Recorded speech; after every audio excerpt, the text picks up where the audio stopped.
할렐루야. 네, 오늘은 예수님께서 우리 죄를 담당하시고 십자가를 지신 성금요일입니다. 다른 날도 참 뜻깊은 날이지만 오늘 같은 날은 더없이 뜻깊은 날입니다. 왜냐하면 예수님께서 나를 위해, 여러분들을 위해 대신 십자가를 지신 날이기 때문입니다.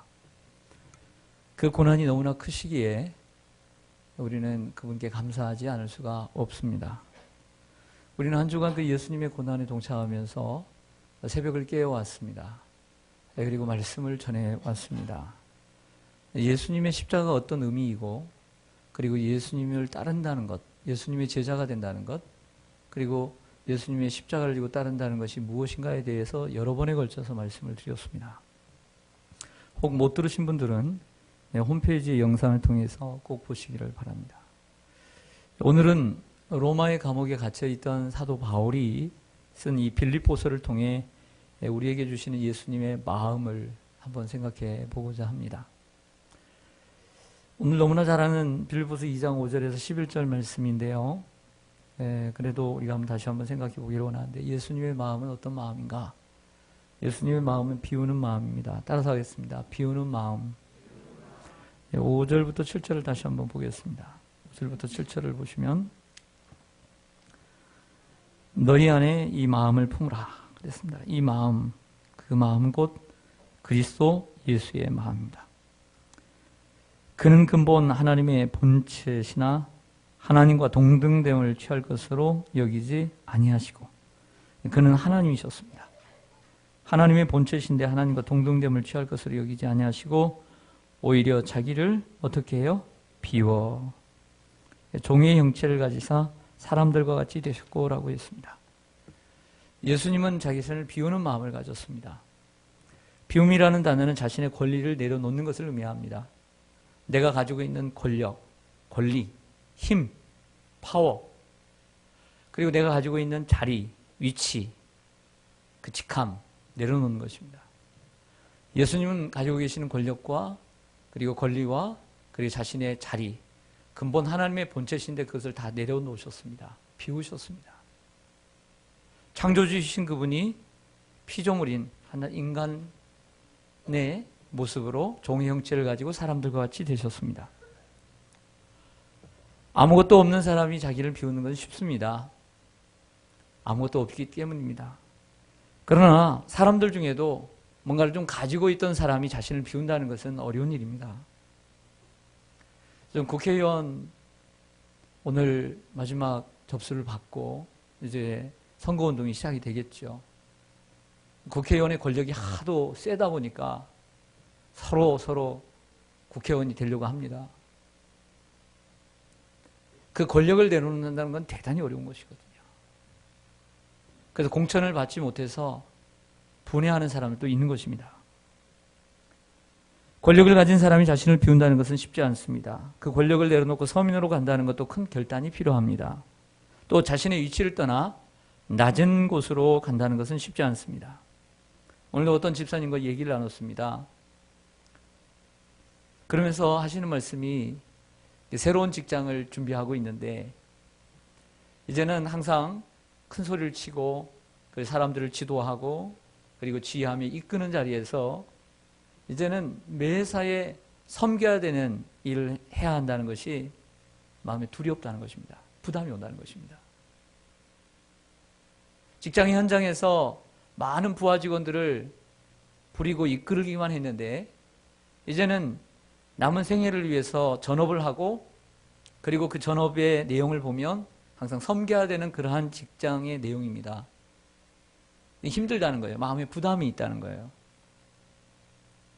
이러한 평범한 인간도 자신이 누리던 권리와 그리고 이치를 내려놓고 직업을 바꿔서 항상 섬기는 직업을 가져야 된다는 것은 부담이 오는데 만왕의 왕이시고 만유의 주이신 우리 주님께서 그 권리와 이치를 다 내려놓으시고 낮은 자리에 오시기가 어찌 쉬웠겠습니까?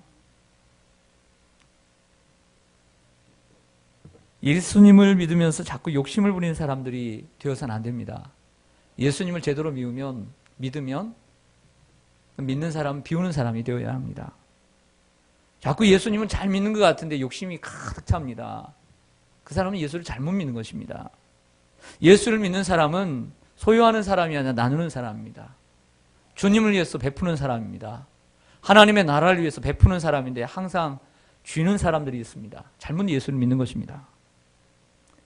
비우는 삶이란 나누는 것입니다. 예수님은 자신의 피와 살까지도 아낌없이 우리를 위해서 나눠주셨습니다. 그 악기를 봅니다. 네, 오늘은 많은 악기가 많지 않은데 주일날 같은 경우는 오늘은 이제 기타가들이 많은데 전자기타가 있기 때문에 좀 그렇긴 하지만 일반 기타를 보면 기타의 소리는 비어있을 때 나는 겁니다. 비어있기 때문에 그 자체로 이 악기들은 전기를 이용하기 때문에 비어있지 않아도 소리가 나는 거죠. 그러나 그 자체로 기타는 비어있기 때문에 통기타라고 얘기하는 것입니다. 비어있기 때문에 소리 나는 거죠. 바이올린을 보세요. 비어있습니다. 거기에 줄을 이어서 소리가 난다는 건 대단한 거죠. 야, 이 세상에 이런 예술이 어디 있습니까? 비올라, 첼로 다 비어 있습니다. 플룻은 어떻습니까? 관악기는 플룻 비어 있습니다. 비어 있는데 거기에 구멍을 뚫었어요. 클라리넷. 우리 그 고등학교 때 선생님이 그 클라리넷을 전공하셨나 봐요. 그래서 음악 시간이면 클라리넷만 하세요.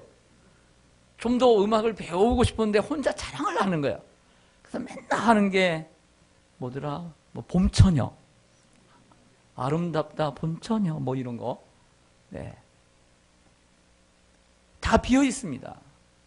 비어 있으니까 소리가 나는 거예요. 비어 있지 않으면 소리가 안 납니다. 그러나 가장 좋은 악기는 사람의 몸입니다.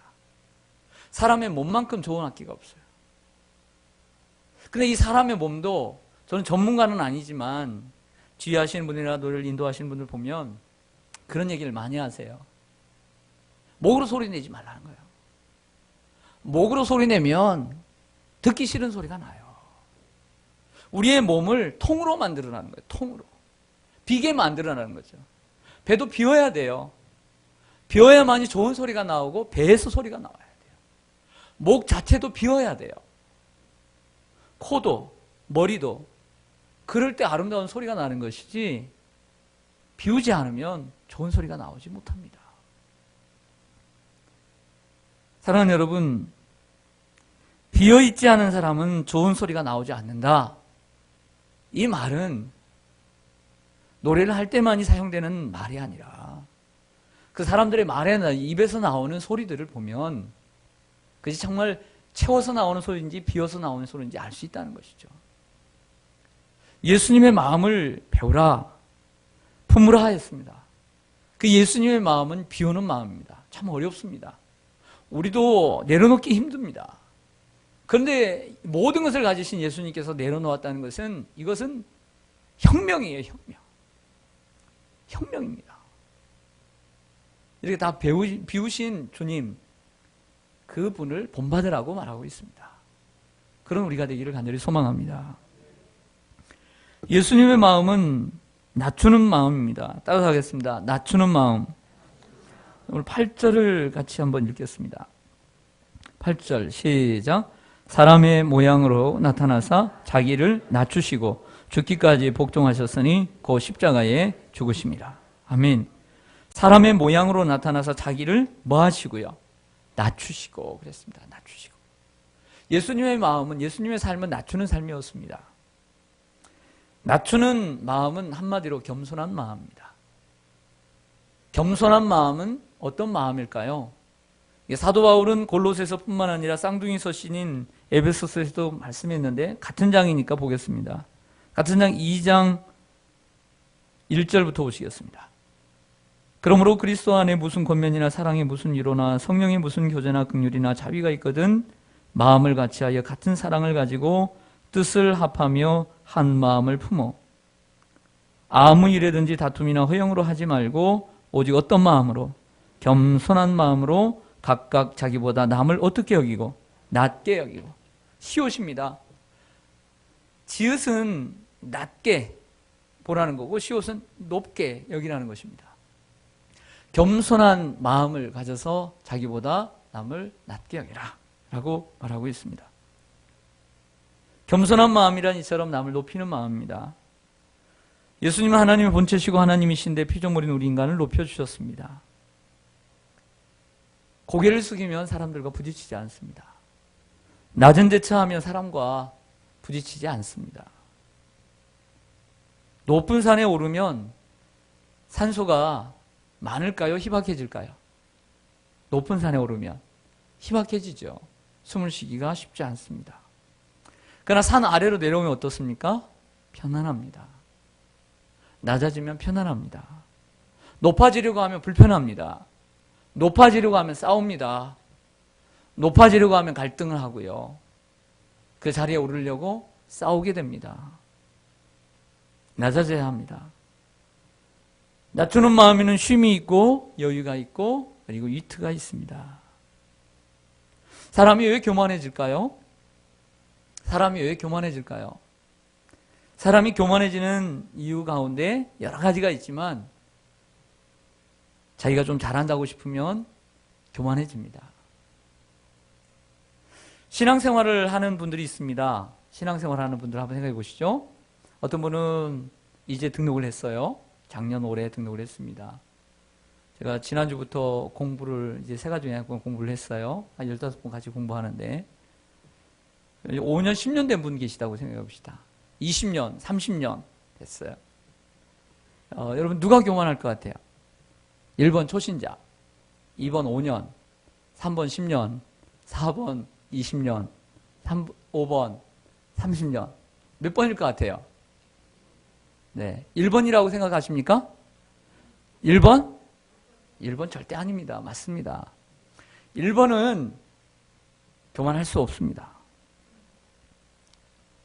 그 운전할 때를 생각해 보니까요.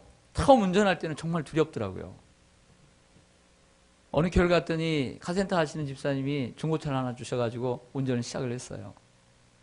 마침 차가 그렇게 많지 않는 경춘가도기 때문에 신나게 운전을 했는데 6개월 정도 되니까 창문을 탁 열어 제치고 팔을 착 끼고 그리고 운전대를 한 손으로 딱 잡고 멋있게 제가 운전하는 모습을 발견했습니다. 멋있죠? 몇 개월 만에? 6개월 만에. 네. 처음 운전할 땐 교만하지 않습니다. 그런데 6개월밖에 안 됐는데 자기가 뭐나 된 것처럼 운전을 하더라는 거죠. 네. 그런데 10년, 20년 운전하는 사람 앞에서는 그분들이 볼 때는 어떨까요? 6개월 운전한 사람이. 웃어 보이죠. 네. 좀 안다 하면 교만해집니다. 운동선수들도 자기보다 못한 사람들을 만나면 우쭐해지고 교만해집니다. 그러다가 정말 자기보다 훨씬 잘하는 사람을 만나면 어메기 죽어. 그때서야 자기의 실상을 깨닫고 겸손해집니다. 동네에서 동호회끼리 탁구를 치고 배드민턴을 치고 자기가 여기서 막 잘한다고 막 하다가 정말 선수급이 딱 오면 어때요? 어메기 죽어. 사람이 사업이 잘 되면 우쭐합니다. 갑자기 그냥 몇백 벌다가 몇천 벌고 그러니까 뭐가 된 것처럼 하죠. 그러다가 한번 부도를 좀 맞아봐야 그래야 겸손해집니다. 몸도 그래요. 내가 정말 몸에는 건강하고 나는 자신 있다. 나는 다른 사람들보다 참 건강하다라고 생각하지만 건강에 문제가 생기면 그때야 겸손해지게 되는 것이죠. 그래서 때로는 실수와 실패가 우리 인생에 도움이 되기도 합니다. 그래서 우리 저와 여러분에게 다가오는 이러한 실수와 실패를 정말 이러한 축복의 기회로 만들어가기를 간절히 소망합니다. 저는 교만이 다 나쁜 건 아니라고 생각해요. 벼라는 것은 씨에서 시작해서 모로 자라고 그리고 한참 자랍니다. 한참 자랄 때는 꼿꼿하게 서야 되는 거예요. 처음에 자랄 때부터 고개를 숙이면 안 돼요. 바르게 자라야 합니다. 반듯하게 자라고 난 다음에 수많은 햇볕과 그리고 바람과 비를 맞으면서 고개를 숙이고 열매를 맺는 거죠. 사랑하는 우리의 자녀들, 한참 자라는 자녀들을 어릴 때부터 너무나 기죽이면 안 됩니다. 어릴 때 그 아이가 할 수 있는 것들을 할 수 있도록 자유를 주어야 합니다. 어릴 때부터 길을 꺾으면 그 아이들의 마음속에 있는 수많은 재능들이 사장될 수 있습니다. 먼저 아이들이 마음껏 할 수 있도록, 애들이 때로는 교만해질 수 있도록 해줘야 합니다. 왜? 내가 가르쳐주지 않아도 이 넓은 세상에서 언젠가는 장벽에 부딪히게 돼 있어요. 부모가 안 가르쳐줘도 다 깨닫게 됩니다. 세상이 이처럼 크고 어렵구나. 장벽이 뒀구나. 알게 됩니다. 그러면 처음부터 어린아이들의 너 고개를 숙여라 이렇게 가르칠 필요가 없습니다. 그런데 예수님은 실수가 있으셔요, 없으셔요? 우리처럼. 실패가 있으셔요, 없으셔요? 없어요. 문제점이 있어요, 없어요? 없어요. 실수도 없고 실패도 없고 문제점도 없으신데 스스로 낮추셨어요. 겸손해지셨어요. 이게 예수님의 탁월함이죠. 제가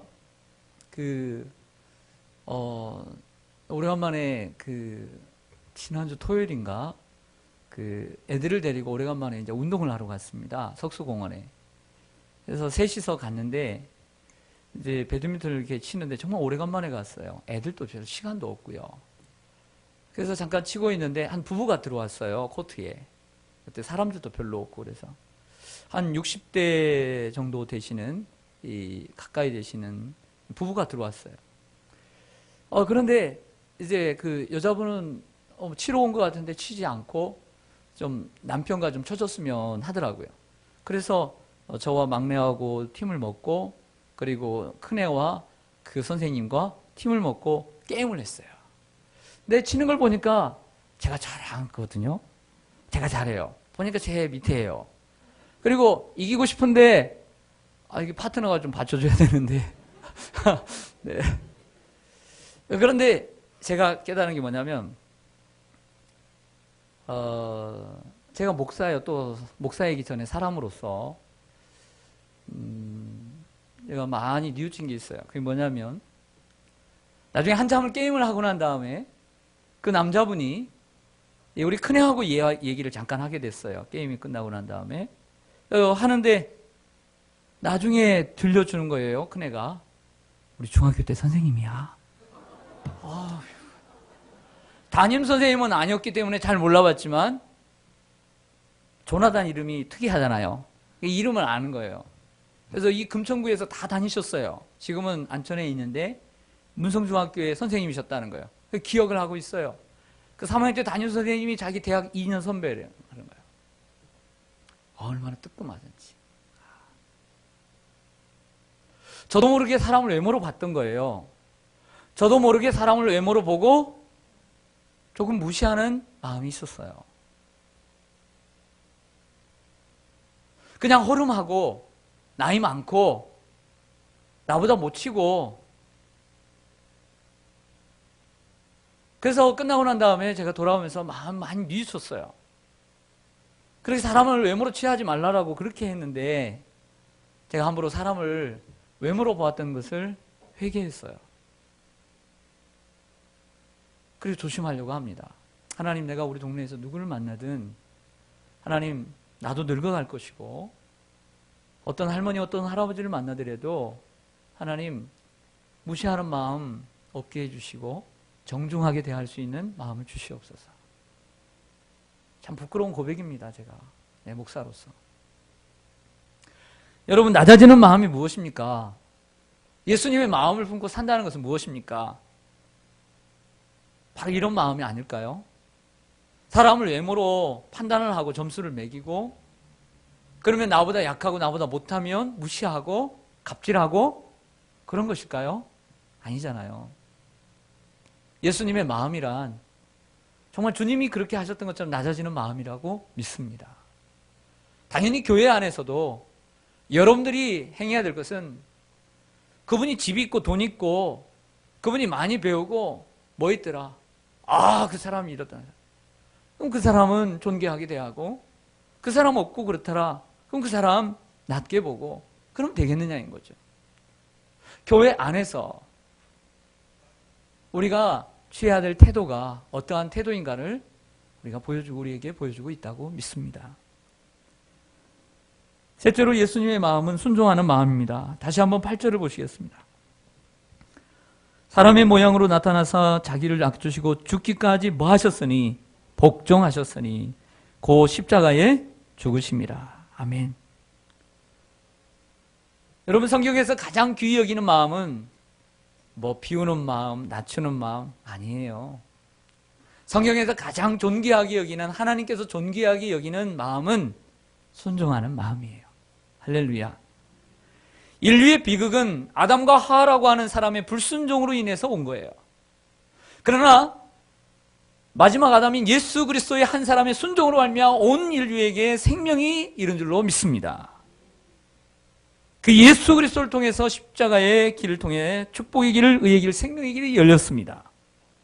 하나님은 항상 순종하는 사람들에게 자기의 계획에 참여하도록, 하나님의 섭리와 하나님의 경륜 속에 참여하도록 끌어들였습니다. 그리고 그들을 존귀하게 사용하셨습니다. 하나님은 아브라함을 갈대아우르 에서 부르셨습니다. 우상을 섬기는 가정이었습니다. 그러나 본토와 친척 아비집을 떠나라 할 때에 순종하는 아브라함을 통해, 말씀을 순종하는 아브라함을 통해, 자기의 아들까지 내어주는 그 아브라함을 통해 하나님은 큰 민족을 이루고 하나님의 뜻과 계획을 이루어 가셨습니다.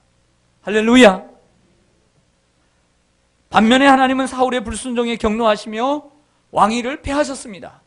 순종이 제사보다 낫고, 하나님은 순종하는 사람을 사랑하시며 불순종하는 사람을 폐하십니다.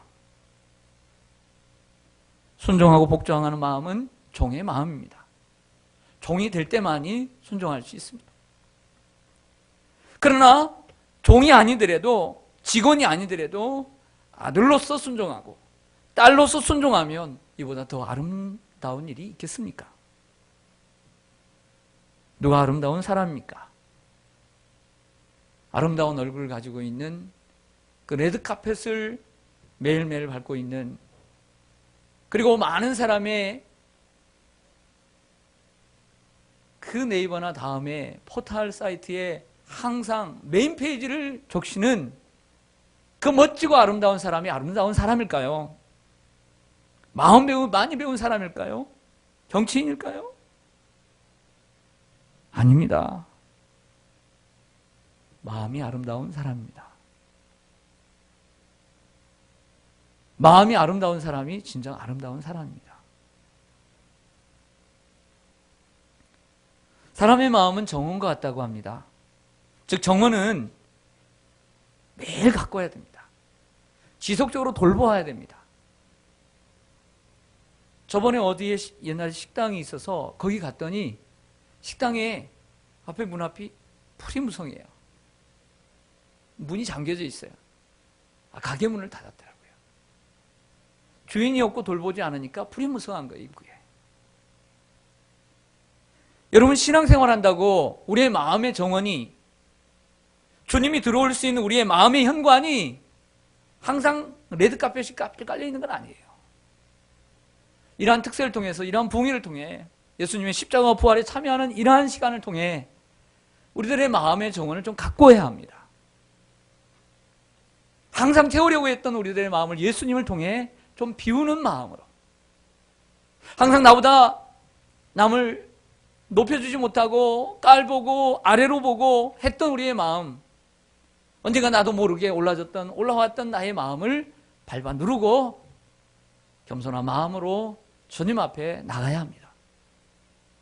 그리고 또한 때로는 신앙생활하면서 처음에 목사가 될 때, 처음에 안수를 받고 장로님이, 안수 집사님이 권사가 될 때, 처음에는 뭐든지 다 따르겠다고, 뭐든지 다 하겠다고 했던 우리 애들의 마음이 이제는 임직을 받으니까 좀 편안하십니까? 임직을 받고 났더니 좀 여유가 생기십니까? 그래서는 안 된다는 것이죠. 그래서 사도 바울은 디모데에게 이렇게 얘기하는, 내가 안수 받을 때에 그 마음을 잊지 말라. 안수 받을 때에 그 마음을 잊지 말라 라고 했습니다. 우리 모두 주님의 마음을 닮아가도록 노력하기를 원합니다. 참으로 채우려고만 했던 마음 비워야 합니다. 나눠야 되고, 또한 높아지려고만 했던 우리의 마음을 낮춰야 되고 겸손하게 해야 합니다. 순종으로 우리의 마음의 정원을 아름답게 가꾸어서 하나님이 쓰시는 사람, 하나님이 기뻐하시는 사람, 하나님이 존귀하게 여기시는 사람, 그런 사람 되시기를 주님의 이름으로 간절히 축원합니다. 아멘. 기도하겠습니다.